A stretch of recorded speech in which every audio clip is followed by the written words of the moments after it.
Hello, this is Sammy. Welcome to Invest in Prayer. It's the greatest investment that you'll ever make in your life. Today, we have some encouraging words that will help you as you spend time with God. This offering of our bodies is an act of worship which takes place in the secret place of prayer. During the difficult days of communism in Eastern Europe, I met some of the most Christ-like people I've ever come to know. Many suffered for their faith. Some went to prison. The times were dark and difficult for followers of Christ. Yet, I found a spirit of revival in many of the churches of Romania.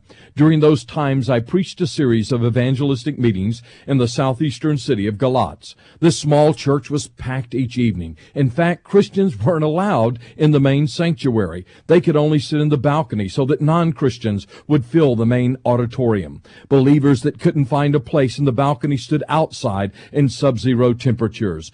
God moved nightly, and many came to Christ. A dear Christian friend, Dr. Titus Colția, interpreted for me nightly. After the service each evening, we would go down to the river and spend time in prayer. "Oh God," he prayed, "if it takes the blood of the martyrs to bring my people to Christ, then I want to be the first to offer my blood." I had never heard anyone pray with such passion for his fellow countrymen. Although Titus didn't have to spill his blood to see his countrymen come to Christ, others did. God moved mightily in the nation and sent a great spiritual awakening. What happened in Romania was one of the great miracles of the last century. I'm convinced that revival came because there were people who were surrendered to Christ in prayer.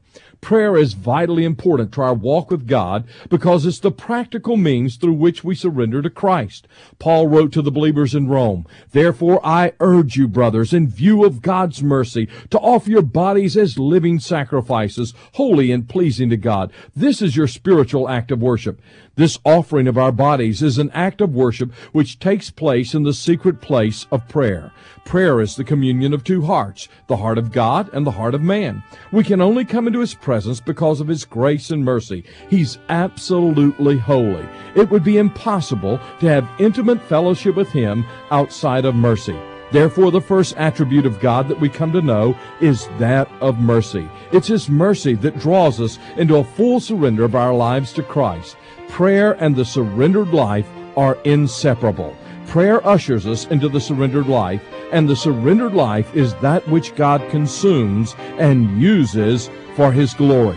Such a life is an awesome weapon in the grip of the Holy Spirit. I hope this was an encouragement to you. Our next broadcast will help you to make the greatest investment of your life, investment in time spent with God.